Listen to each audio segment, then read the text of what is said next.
Las prácticas de la vida en el reino. ¿Cómo podemos nosotros entender estas prácticas de la vida cristiana? La vida en el reino exige decisiones de reino. Escuche bien esto.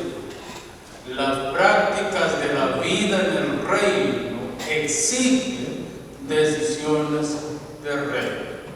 Y nosotros tenemos que aprender que cuando Dios nos llama a tomar esta clase de decisiones, tenemos que hacerlo con la seguridad de que Él tiene el control de lo que está pasando. Pero ¿qué es la vida en el reino? ¿Cómo sabemos nosotros? La vida del reino nos exige que tenemos que ir hacia ella, en ella, sobre ella, a través de ella, con un solo propósito, y es honrar a Dios. Honrar a Dios en todo lo que hacemos.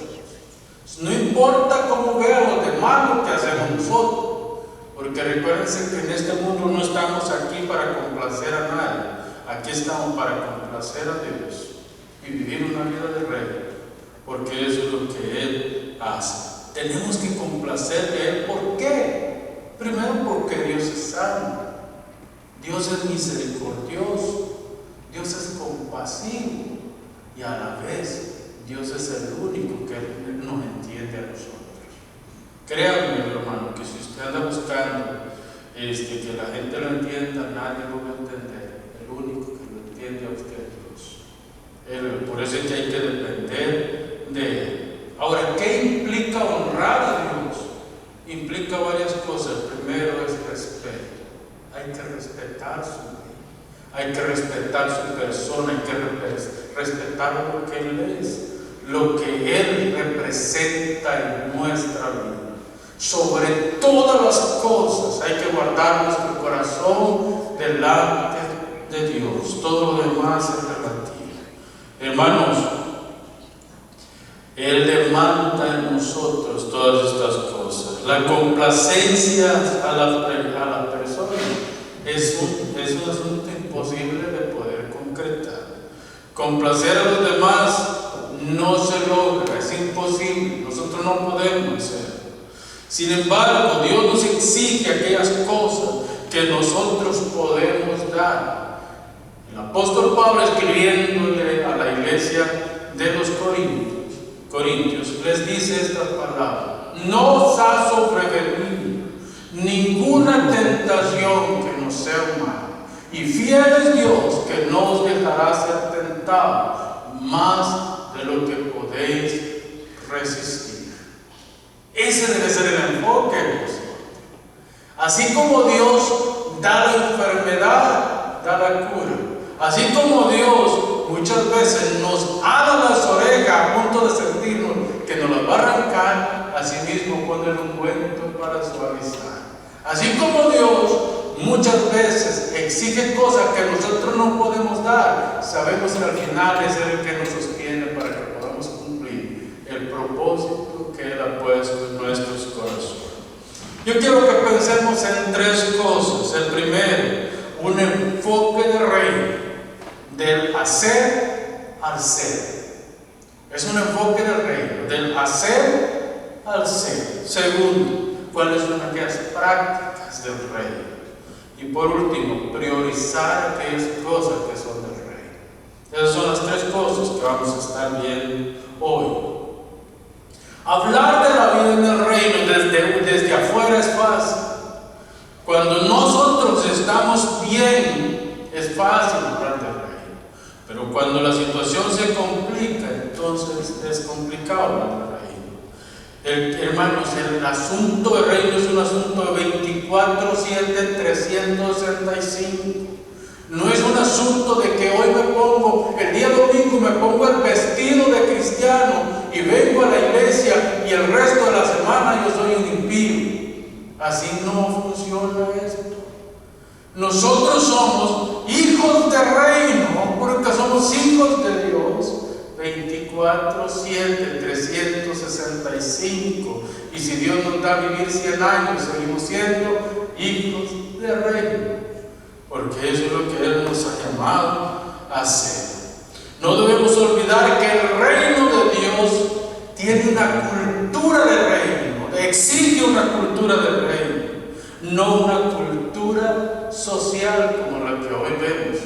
Hoy ya no se habla de la cultura de reino, sino que más bien se habla de una cultura social, donde nosotros no nos permitimos a cualquier cosa que se mete en la iglesia sin refutar eso.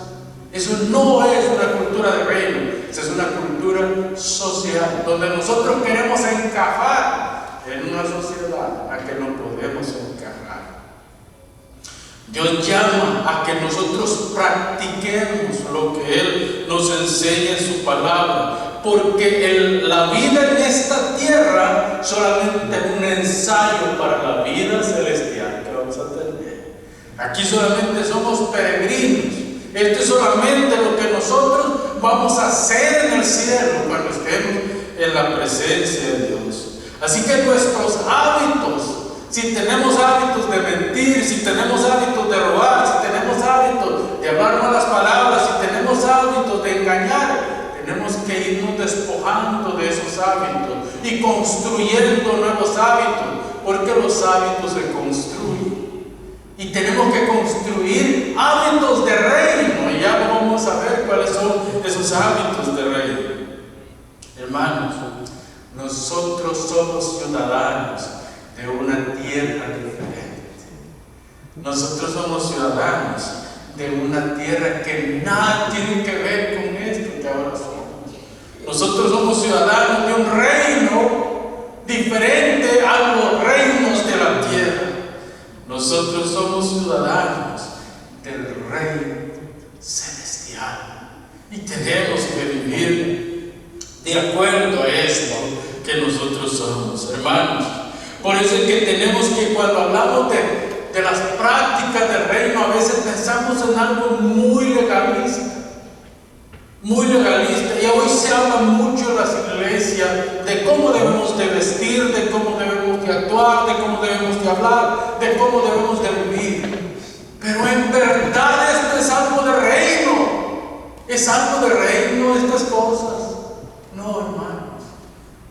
Porque usted puede andar vestido hasta luego el pie y puede andar hasta la gargantilla, pero si su corazón no ha sido transformado con el evangelio, no sirve para nada esa forma de vestir, esa forma de actuar, porque lo que habla en realidad de lo que hay en nuestro corazón es cómo nos comportamos en la sociedad. Eso es lo que en realidad habla. Hermano, este es un error garrafal. Todo lo contrario, nosotros tenemos una afinidad de reino con Dios. ¿Por quién? Por Cristo. Porque es Cristo el Rey y nosotros somos reyes delante de Él, porque Él nos ha vuelto de esta manera. Por eso es que el escritor Mateo está recopilando las palabras de Jesús. Recuerden que Jesús es el que está hablando en el verso 33. Y en el verso 33 Jesús dice: mas buscad primeramente el reino de Dios y su justicia. Este es el problema. ¿Qué entendemos por justicia? Ya hablamos mucho acerca del reino, pero ¿qué entendemos por justicia? No es la justicia que los hombres se proclaman, no es la justicia que los hombres dicen que es otra clase de justicia. Es una justicia santa, fiel al pacto, llena de esperanza para la vida. Por eso es que Él dice: mas buscad primeramente el reino de Dios y su justicia, y todas estas cosas os serán añadidas. ¿Qué cosas? Todas las cosas que menciona del verso 25 hasta aquí. Y usted puede leer ese pasaje, hermano, y usted se da cuenta que es un pasaje, que es una comparación con la vida terrenal versus la vida celestial. Y cómo Dios tiene cuidado de cada aspecto en la vida, de cada aspecto de la vida.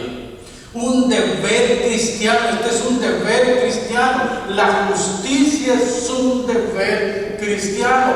Los hijos del reino no son injustos. Los hijos de reino practican la justicia.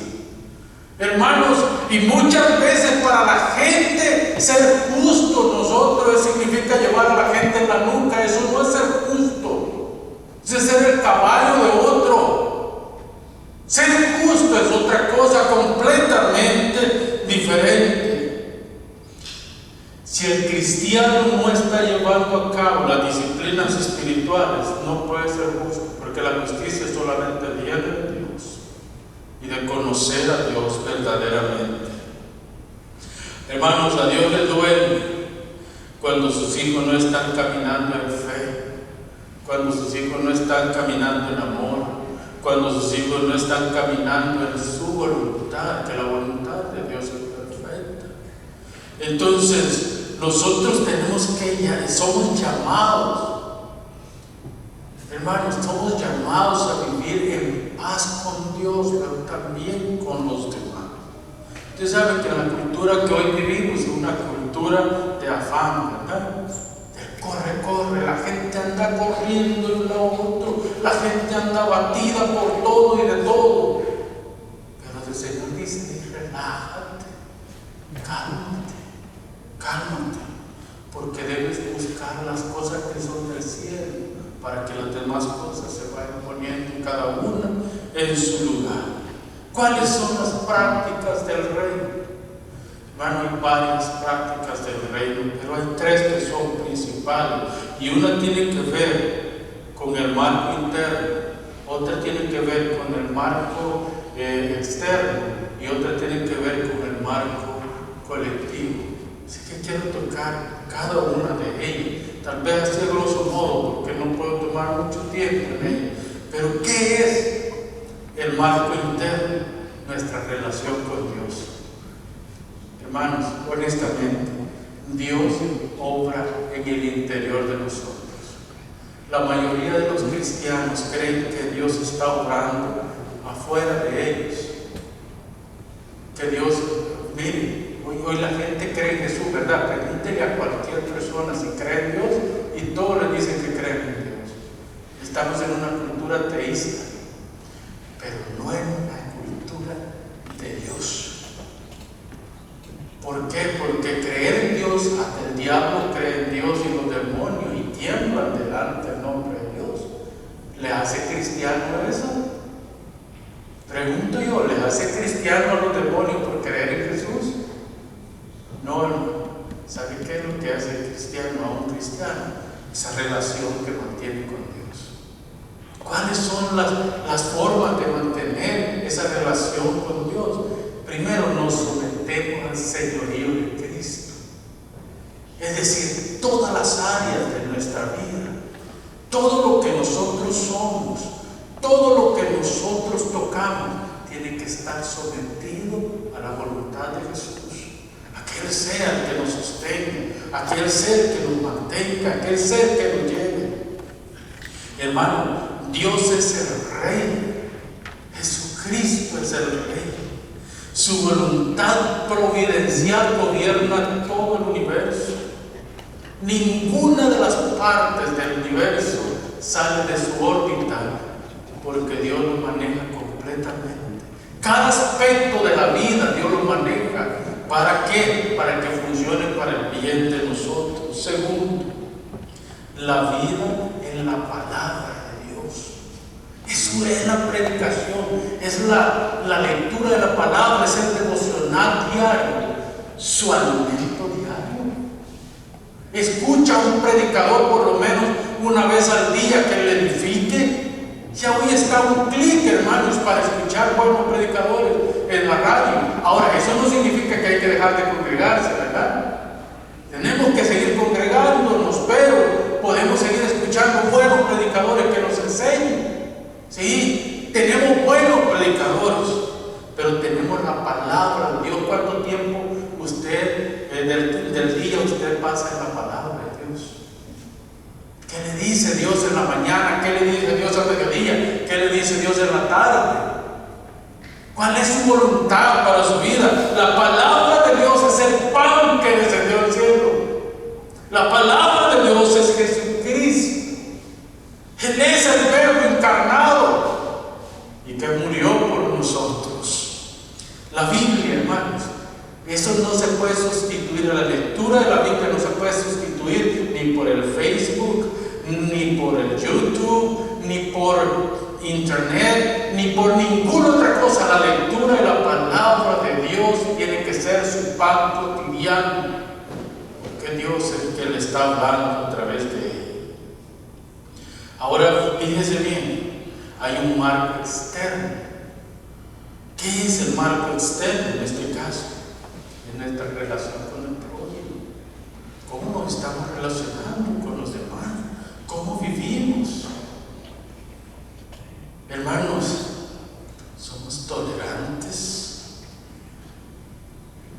¿Somos amigos? ¿Hablamos de frente la verdad? ¿O andamos hablando a la espalda de los demás? ¿Cómo es nuestro comportamiento con el prójimo? ¿Es un comportamiento de rey? ¿Es un comportamiento de gracia? ¿Es un comportamiento?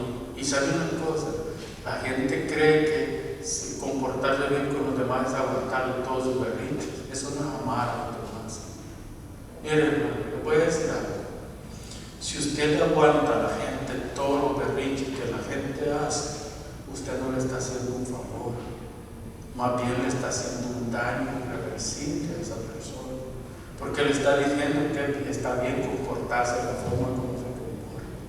Es como cuando usted tiene un niño berrinchudo y usted se ríe cuando el niño hace su berrinche, ¿verdad?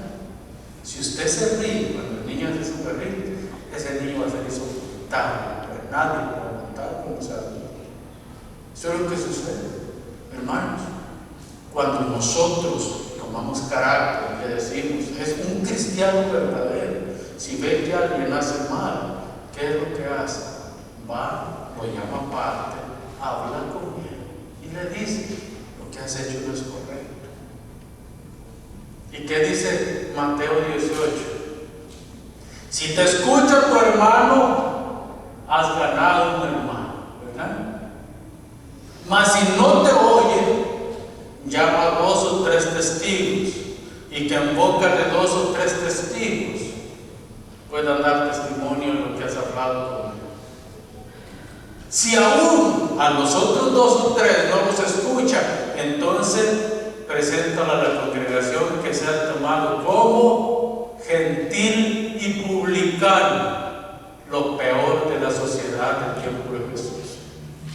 En otras palabras, tienen que ser excomulgadas de personas del cuerpo de los creyentes, porque esa persona no puede pertenecer a la iglesia del Señor.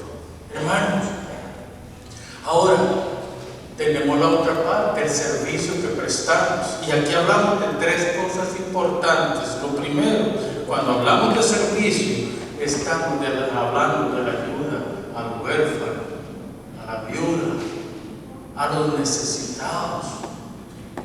¿Cómo nosotros ayudamos a aquellas personas que están necesitadas? ¿Cómo nosotros podemos responder, por ejemplo, a un desastre como el que ha pasado en Venezuela en estos días? ¿Cómo responde la iglesia a estos desastres? ¿Responde viendo y lamentándonos? Ay, pobrecito, miren qué tristeza.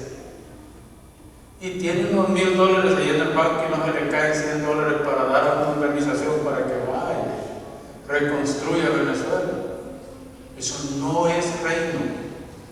Eso se llama egoísmo, donde yo solamente, como el asadón, ¿ya vieron lo que hace el asadón? El asadón solo habla para adentro, para adentro, para adentro. Nunca saca. A veces tenemos que hacer pala, ¿verdad? Para sacar, para afuera.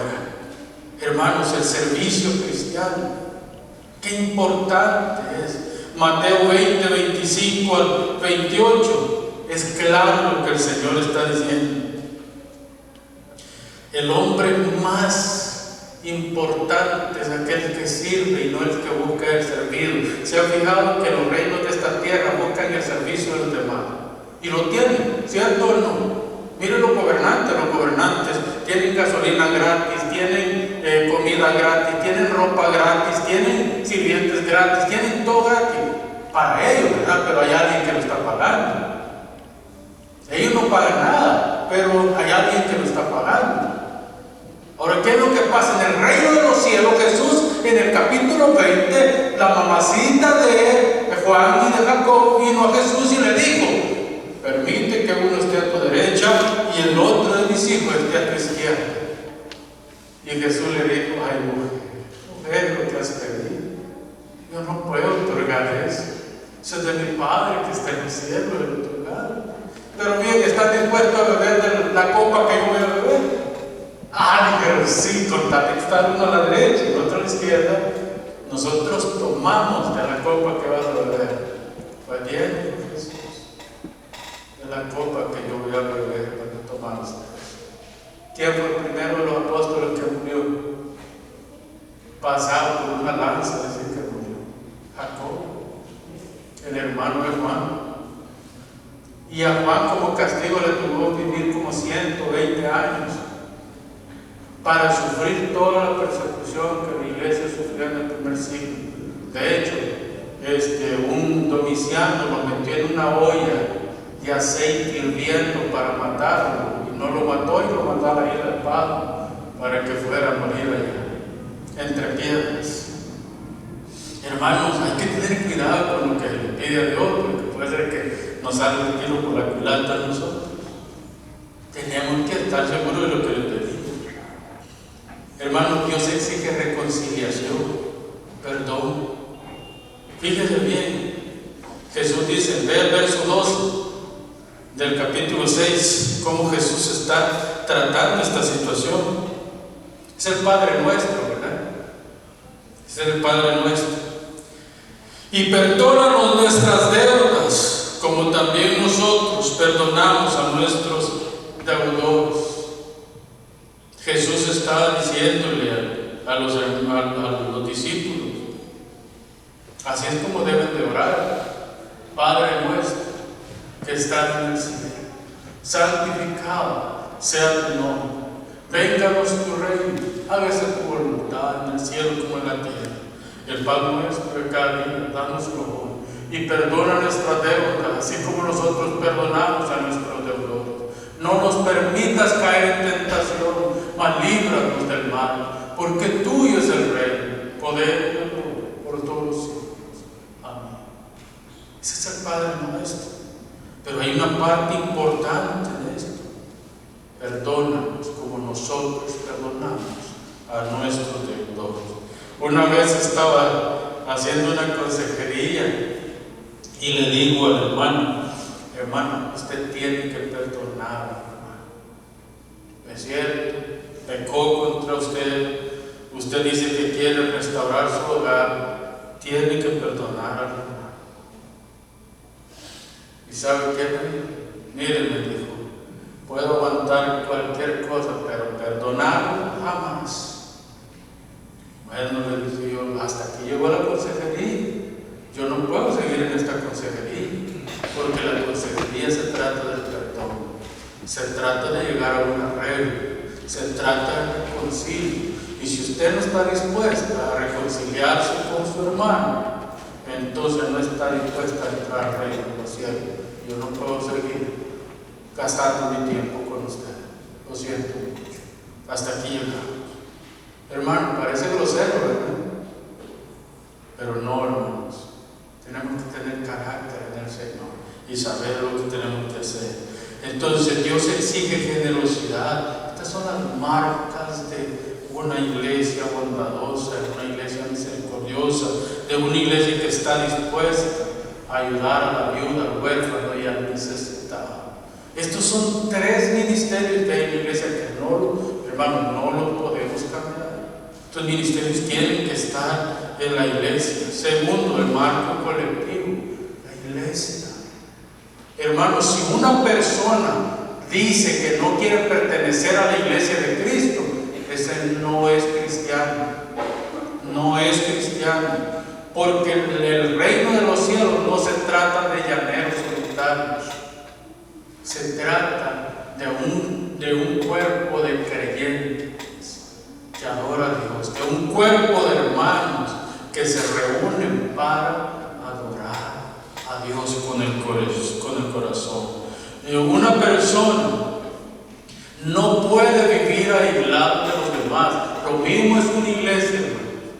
Una iglesia no puede ser iglesia aislada de las otras iglesias, porque no hay cosa más dañina que una persona ser jefe de todo ese grupo de hermanos que está ahí. No hay cosa más dañina. Nosotros tenemos la responsabilidad cristiana de pertenecer a un grupo más grande en el cual nosotros podamos dar informes y caminar juntos. Por eso es que estamos hablando de un marco colectivo. Somos un cuerpo. Hagamos un ejercicio. ¿Qué pasaría si usted se corta en este momento, se mutila su brazo de su cuerpo? ¿Qué pasa? En un par de horas su brazo está muerto, ¿sí? Y en unas horas más va a empezar a echar mal olor, ¿verdad? ¿Por qué? Porque no está pegado al cuerpo. Pues el apóstol Pablo dice que nosotros somos la iglesia de Dios. Y si somos la iglesia de Dios, la cabeza del cuerpo es Cristo. Y nosotros tenemos que estar pegados al cuerpo para poder sobrevivir en esta lucha constante espiritual que llevamos a diario. Hay un llamado. Solo Dios ve lo que hacemos. Solo Dios. Hermanos, en la iglesia medieval se creía que estas tres prácticas ayudaban a entrar al cielo. ¿Cuáles eran estas tres prácticas? La justicia social, el ayuno y la oración. La penitencia le llamaban ellos. Era una forma de oración, pero usted sabe, los monjes se iban a los desiertos y se internaban en el desierto sin comida, sin agua, sin nada, y ahí se quedaban prácticamente muriendo. Pues eso era lo que creían ellos, era una forma de ganar el cielo. La pregunta es, ¿nosotros ganamos el cielo o qué? El cielo ya lo ganó el Señor por nosotros. Nosotros no tenemos por qué ganar el cielo. Lo único que nosotros hacemos es vivir como hijos de Dios. Eso es lo único que nosotros hacemos. Así que la iglesia medieval creía que la justicia social era importante, dar limosna era importante, orar era importante, era determinante. Vean los versos 2 y 1, porque aquí está la hipocresía de muchos hombres. Del capítulo 6, versos 1 y 2, dice Mateo: guardaos de hacer vuestra justicia delante de los hombres, para ser visto de ellos. De otra manera no tendréis recompensa de vuestro Padre que está en los cielos. Cuando pues des limosna, no hagáis tocar trompeta delante de ti, como hacen los hipócritas en las sinagogas y en las calles, para ser alabados por los hombres. De cierto os digo que ya tienes su recompensa. Lo que aquí está diciendo el Señor es que procuremos no hacer nuestra justicia. Si vamos a ayudar al necesitado, tenemos que hacerlo con amor. Si nosotros podemos, tenemos que hacer más de lo que nosotros podemos, porque esa es la voluntad de Dios. Pero no tocar trompeta. Vea el verso 4. En el verso 4 del verso 3, mas cuando tú des limosna, nuevamente la palabra limosna, no sepa a tu izquierda lo que hace tu derecha. Verso 4. Para que sea tu limosna una vez más en secreto, y tu Padre que ve en lo secreto te recompense en público. Dios está presente en todo lo que nosotros hacemos y Él está viendo lo que nosotros somos. Mateo sigue narrando las enseñanzas de Jesús e informa cuál es el consejo de Jesús. Solo Dios debe oír tu oración.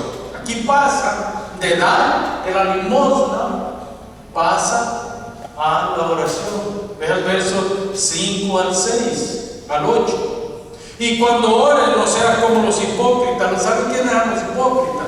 Los fariseos. Porque los fariseos comenzaban su oración en el templo a las 6 de la mañana. A las 12 del mediodía era en el centro de la ciudad.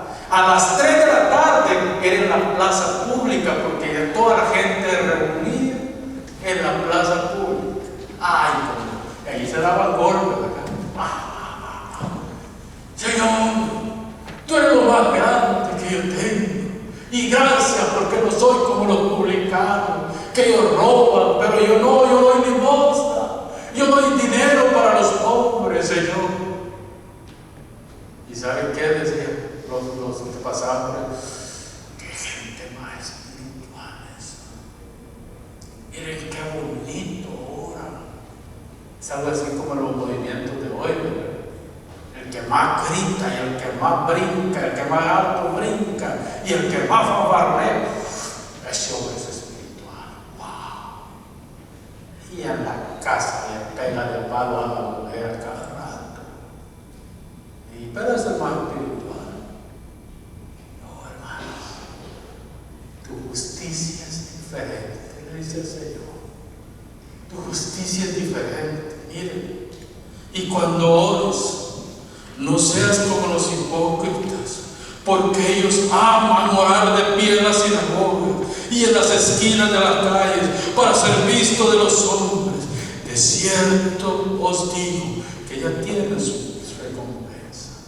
Mas tú, y este es lindo, tú, iglesia del Señor, esta es la forma. Miren, mas tú cuando ores, entra en tu aposento y cerrada la puerta, ora a tu Padre que está en lo secreto, y tu Padre que te ve en lo secreto recompensará en público. Y orando, no uséis vanas repeticiones como los gentiles, que piensan que por su elocuencia, palabras. No se olviden que hay gente que ora para los hombres. Y hermanos, hay gente que se rebusca con las palabras más finas que existen para que el hermano que está orando las dé. Wow, este tipo sí tiene un léxico, qué bárbaro, qué bárbaro. No está orando para Dios, está orando para el vecino. Orar para Dios es diferente, es derramar nuestra vida delante de Dios en oración. Y no os lo estoy diciendo, es verdad que lo estoy diciendo la Biblia. Verso 7. Y orando no uséis vanas repeticiones como los gentiles, que piensan que por ser su palabrería se libre. No os hagáis pues semejantes a ellos, porque vuestro Padre sabe de qué cosa tenéis necesidad antes que vosotros le pidáis. Antes que nosotros vayamos a Dios, Dios ya sabe que necesitamos. Y Él nos da. Él nos da. Hermanos, por otro lado, hay unas personas que van a orar a Dios con una lista de peticiones. Dame, dame, dame, dame, dame. Nunca se acordaron de que Dios necesita que le diga, bueno, no necesita, pero quiere escuchar de sus hijos que le digan: Padre, tú eres lo más grande que me ha pasado. Si hago una recapitulación de mi vida, antes de conocerte, yo era más que una piltrafa humana, y ahora soy lo que soy gracias a ti. Es por tu bondad, gracias por tu Hijo Jesucristo. Lo entregaste por mí. Perdona mis pecados. ¿Cuándo fue la última vez que oramos pidiendo perdón por nuestros pecados? En una oración sencilla que hicimos de madrugada, de tarde, de noche. ¿Cuándo le dijimos: Padre, soy miserable pecador delante de ti, perdona mis pecados? Hermanos, es que Dios lo que quiere es fe en nosotros. La importancia del ayuno, no, hermanos, hay muchas iglesias que no creen en el ayuno. Yo les voy a decir, yo sí creo en el ayuno. Yo creo que nosotros debemos ayunar, pero no con la esperanza de recibir algo. Nosotros ya recibimos todo de Dios. Un ayuno tiene que ser una acción de gracia delante de Dios. No tiene que ser para ir a propagandear a Dios con peticiones. No, si no llegar a Dios y decir: Padre, te doy gracias por lo que tengo. ¿Cuál es la importancia? Ve el verso 16 de este mismo capítulo. Cuando ayunéis, no seas ásperos como los hipócritas, porque ellos demudan su rostro para mostrar a los hombres que ayunan. De cierto os digo que ya tienen su recompensa. Nuevamente, los fariseos, porque los fariseos cuando ayunaban hasta ropa diferente se ponían y se cubrían su cabeza de silicio. Es que era para que la gente viera, es que estos sí están haciendo un trabajo de ayuno, pero fuerte. Sí, no, nosotros no hacemos eso. No, por favor les digo, si algún día usted quiere ayudar, ayune, pero hágalo por las razones correctas. Versos 17 y 18. Pero tú cuando ayunes, unge tu cabeza y lava tu rostro. Esto es para no mostrar hipocresía, ¿verdad? Para no mostrar a los hombres que ayunan, sino a tu Padre que está en secreto, y tu Padre que ve en secreto te recompensará en público. Hermanos, es que la gloria es siempre para Dios, ¿verdad? Nosotros no merecemos nada. Fíjense, aquí hablan en 3 ocasiones que debemos de preocuparnos por hacer la justicia en secreto. ¿Por qué 3 veces? En secreto debemos de hacer la justicia. Porque si nosotros tocamos trompeta cada vez que hacemos algo, estamos perdiendo lo que estamos haciendo. Estamos perdiendo. Y termino con el último punto, los versos 19 y 20. Vean lo que dice. No os hagáis tesoros en la tierra, donde la polilla y el orín corrompen, y donde ladrones minan y hurtan, sino haceos tesoros en el cielo, donde ni la polilla ni el orín corrompen, y donde ladrones no minan ni hurtan. 21. Porque donde está vuestro tesoro, allí estará también vuestro corazón. Hermanos, qué importante es el órgano de la vista. Qué importante. Ustedes no saben la importancia que tiene este órgano. Aquí se está hablando de educación, cómo tenemos que educarnos nosotros. Y sabía usted que el 89% de la información que el cerebro acumula viene a través del oído. Esto es todo un estudio de la psicología pedagógica, de la psicología de la educación.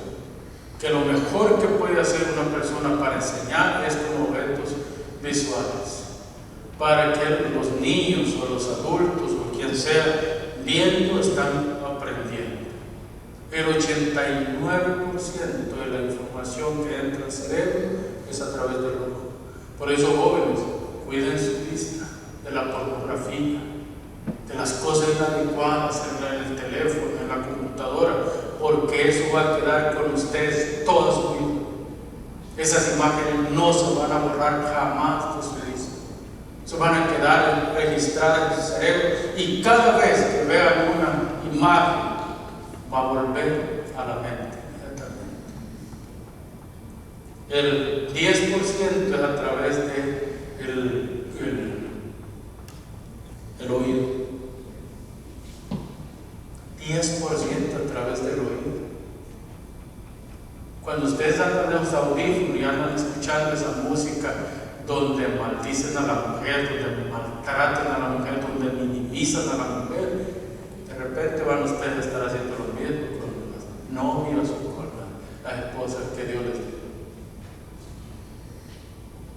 Porque el 10% es a través de la audición, se mete en la cerebro. Y el 1% es por el olfato, el tacto y el gusto. Pero no crean que porque solamente el 1% no tiene significado, todo lo contrario. Todo hace un 100%. Entonces la información que el cerebro acumula es a través de los 5 sentidos que nosotros tenemos. ¿Qué quiere decir esto? Que tenemos que cuidar los sentidos. Y el Señor lo está diciendo, hermanos. El Señor lo está diciendo. Hermanos, debemos de confiar en el proceso. Desde el verso 25 hasta el verso 30 de este pasaje que hemos leído, digo, por tanto os digo, no os afanéis por vuestra vida, qué habéis de comer o qué habéis de beber, ni por vuestro cuerpo, qué habéis de vestir. No es la vida más que el alimento y el cuerpo más que el vestido. Y aquí pone a Salomón como de referente. Es que el esplendor, la gloria de Israel en la mano de Salomón fue increíble. Escudo de oro fino tenía en el templo. Tenía lo mejor. Ese hombre, la sabiduría que Dios le dio, le permitió hacer cosas increíbles. El problema es este, hermano, que aún con toda esa gloria, porque él se vistió de toda esa gloria por él mismo, pero él dice: observa los lirios del campo, que no hilan. ¿Se imagina usted los tejedores? ¿Se imagina usted los sastres que Salomón tenía para que le confeccionaran sus vestidos? Lo mejor de lo mejor de ese mundo. Y sin embargo dice: ni aún con todo ese lujo que Salomón tenía, se vistió como los lirios del campo, porque yo los vestí, yo los cuidé, yo los alimenté, yo los protegí, porque Salomón confiaba en los hombres, pero el que confía en mí nunca será dejado ni olvidado, nunca será abandonado. Hermanos, vean el verso 26 y 27.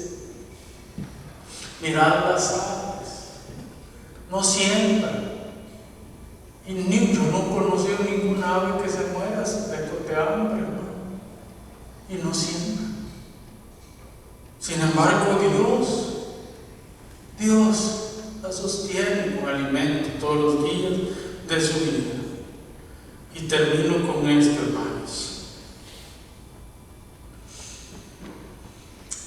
Debemos de tener el enfoque, la providencia de Dios es el gobierno perfecto de Dios.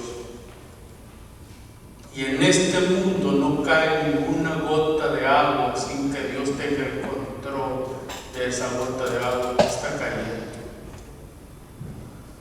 Y por eso es que el verso 33 es importante en todo lo que hemos dicho esta tarde. Mas buscad primeramente el reino de Dios y su justicia, y todo lo demás será añadido. ¿Cómo buscamos nosotros el reino de Dios y su justicia? Recibiendo a Cristo como Salvador de nuestra vida. Es la única manera. El Salmo 46, 1 y 2 dice: y aunque se traspasen los montes al corazón del mar, yo soy Jehová. Nadie podrá destruirlos, porque los que son de Dios, nadie los podrá destruir. Podrán matar nuestro cuerpo, pero jamás podrán destruir lo que Dios ha construido en nosotros. Y nosotros somos de Cristo.